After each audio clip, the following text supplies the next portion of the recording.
सर्वे भवन्तु सुखिनः, सर्वे सन्तु निरामयाः, सर्वे भद्राणि पश्यन्तु, मा कश्चित् दुःखभाग् भवेत्।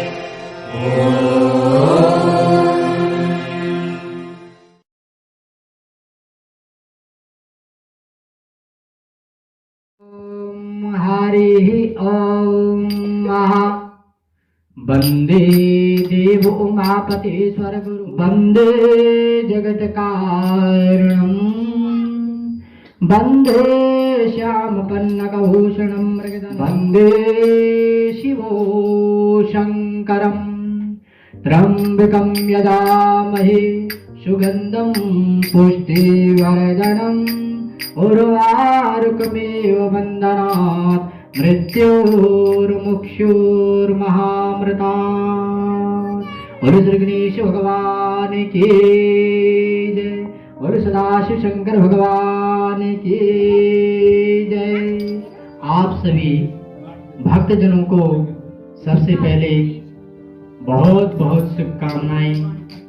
बहुत बहुत आप सब धन्यवाद के पात्र है, क्योंकि श्रावण मास में जिस प्रकार से शिव जी का नाम जपने का, शिव जी का भजन सुनने का शुभ अवसर किसी भाग्यशाली व्यक्ति को प्राप्त होता है, इसी प्रकार से शिवरात्रि का जो ये पावन पवित्र त्योहार है, इसमें शिव शंकर भोलेनाथ का गुणगान करने का, भगवान का नाम और कथा श्रवण करने का बहुत महत्व बताया गया है। कहते हैं कि संसार में 84 लाख योनियां होती हैं, और 84 लाख योनियों के बाद जब जीव भटकता है तो फिर मनुष्य जन्म मिलता है। और मनुष्य जन्म जब हमें मिलता, हमारे जजमान श्री रामनाथ जी हमारे पास आए थे एक प्रयोजन लेकर। पंडित जी, हम अपने घर पर शिव महापुराण का कथा का आयोजन करना चाहते हैं, लेकिन समय की अभाव के कारण मैंने उनके सामने फिर विचार रखा कि 5 दिवसीय महामृत्युंजय और उसके साथ में रुद्र अभिषेक और साथ में ही एक दिन कथा और कीर्तन का आयोजन हुआ। तो एक कथा जो शिव महापुराण हम कहते हैं, ये महापुराण होता है। एक दिन में तो क्या, एक हफ्ते में भी पूरी नहीं होती और एक महीने में भी नहीं होती है। क्यों? कथा के बारे में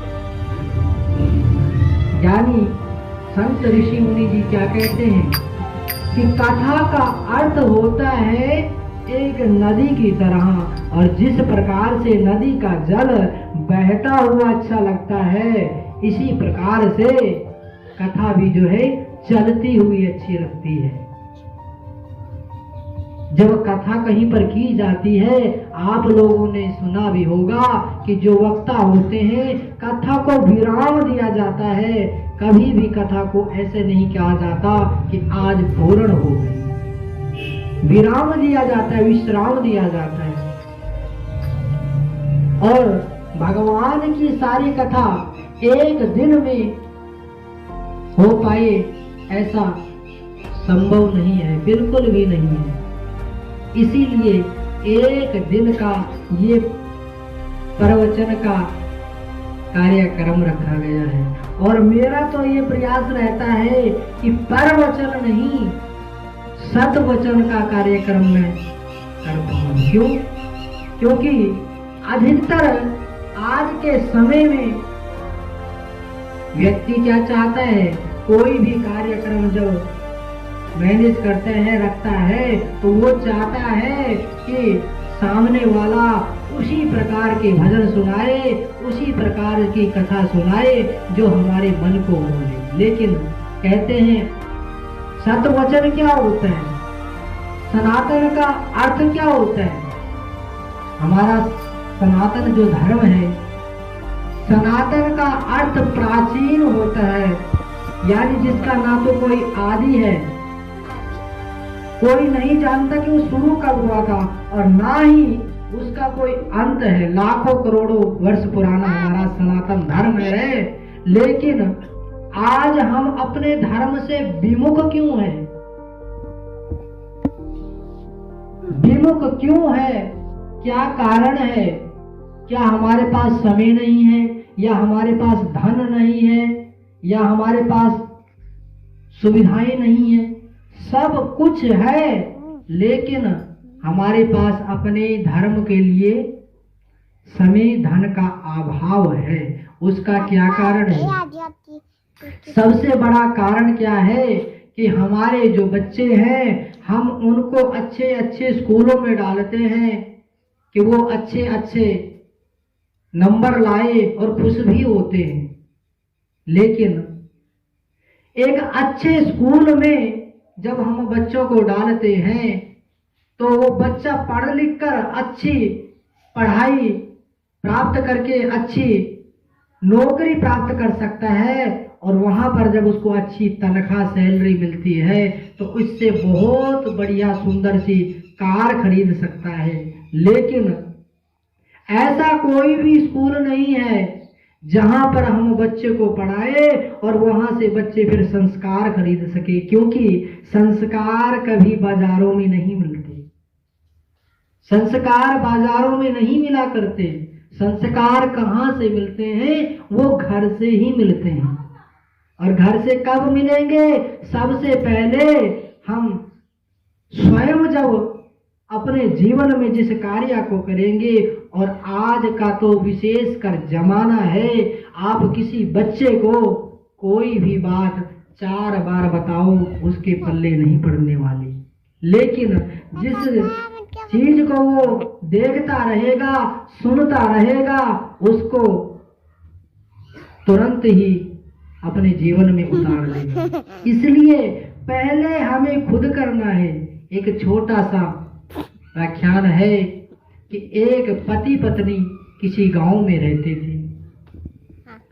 अब जब वो दोनों समय अपना जीवन व्यतीत कर रहे थे तो एक बार उनके बीच में लड़ाई हो गई। अब लड़ाई भी क्या हुई, तो पत्नी बहुत दुखी हो गई, और कहीं पर इसी प्रकार से कोई कथा चल रही थी। उसे पता चला कि वहां पर कोई सिद्ध ऋषि मुनि आए हुए हैं, और उनके पास मैं जाती हूँ, शायद मेरी समस्या का कुछ समाधान हो जाए। क्योंकि जब किसी के पास कोई जाता है तो कुछ आस लेकर जाता है कि कुछ न कुछ हमें समाधान बताए। और जब उनके पास गए और अपनी व्यथा सुनाई तो ऋषि मुनि जी ने कहा कि बहन आप कल आना, कल आपकी समस्या का समाधान हो जाएगा। अब उसके जाने के थोड़ी देर बाद उसका पति भी वहां पर आ गया। अब जब पति आया तो उसने भी अपनी शिकायत करी कि मेरी पत्नी मेरे साथ लड़ती रहती है और मैं बहुत दुखी हूं। तो ऋषि मुनि ने उनको 4 दिन बाद का समय दिया। 4 दिन बाद आए तो हफ्ते का, हफ्ते बाद आए तो 2 हफ्ते का, और ऐसे करते करते 15-20 दिन हो गए। और जब इतना समय व्यतीत हो गया तो एक दिन वो बहन आकर वहां पर बैठ गई और बोली कि महाराज आप आज मुझे बता ही दीजिए, क्योंकि इतने दिन हो गए आप रोज कहते हैं अब बताऊंगा तब बताऊंगा, मेरी समस्या का समाधान तो आपने कुछ नहीं बताया, हमेशा कह देते हो इतने दिन बाद आना। इसलिए आज तो मैं बिना समाधान सुने यहाँ से जाने वाले नहीं। अब ऋषि मुनि जी परेशान, अब क्या करें। तो ऋषि मुनि जी कहने लगे कि बहन आपकी क्या समस्या थी, आप क्या समस्या लेकर आए थे मेरे पास, आप भी सुनोगे तो आपको भी हंसी आएगी।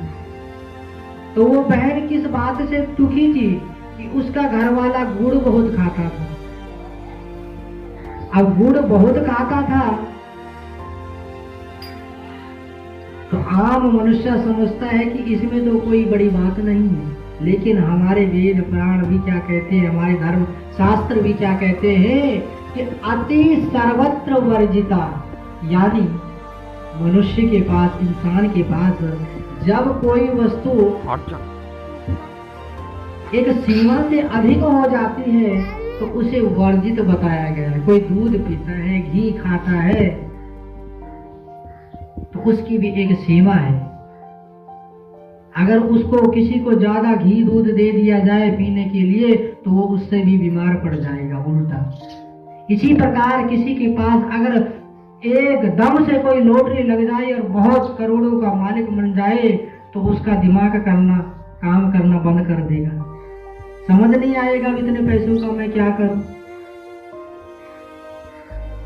तो इसी प्रकार से अब वो बहुत गुड़ खाने लगा और गुड़ खाने के लिए इतना आदी हो गया कि जब उसे गुड़ नहीं मिलता तो वो लड़ने लग जाता। तो महात्मा जी कहने लगे कि हे बहन, मैं तुझे तेरी समस्या का समाधान तो बता देता, लेकिन एक समस्या मेरे पास भी है। अब वो बहन कहने लगी, महाराज जी आपकी क्या समस्या है? तो महाराज जी कहने लगे कि मेरी बहन, समस्या ये है कि मैं तो स्वयं बहुत गुड़ खाता हूँ।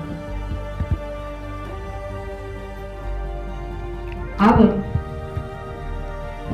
मैं खुद इतना गुड़ खाता हूँ तो तेरे पति को कैसे मना करूं कि तू गुड़ मत खाया कर। क्योंकि जीवन में कहते हैं अगर हमने किसी को किसी गलत कार्य के लिए टोकना है तो उसके लिए सबसे पहले हमारे पास उसकी लत आदत नहीं होनी चाहिए। आपने देखो होगा ना, कोई किसी को कहता है तो शराब पीना छोड़ दे, तो बीड़ी पीना छोड़ दे, तो इस नशे को छोड़ दे, और अपने आप। इसीलिए कहते हैं सबसे पहले दूसरे को उदाहरण मत दो, पहले खुद उदाहरण बनो जीवन में। अपनी तारीफ स्वयं मत करो, तारीफ वो होती है जो दूसरा करता है।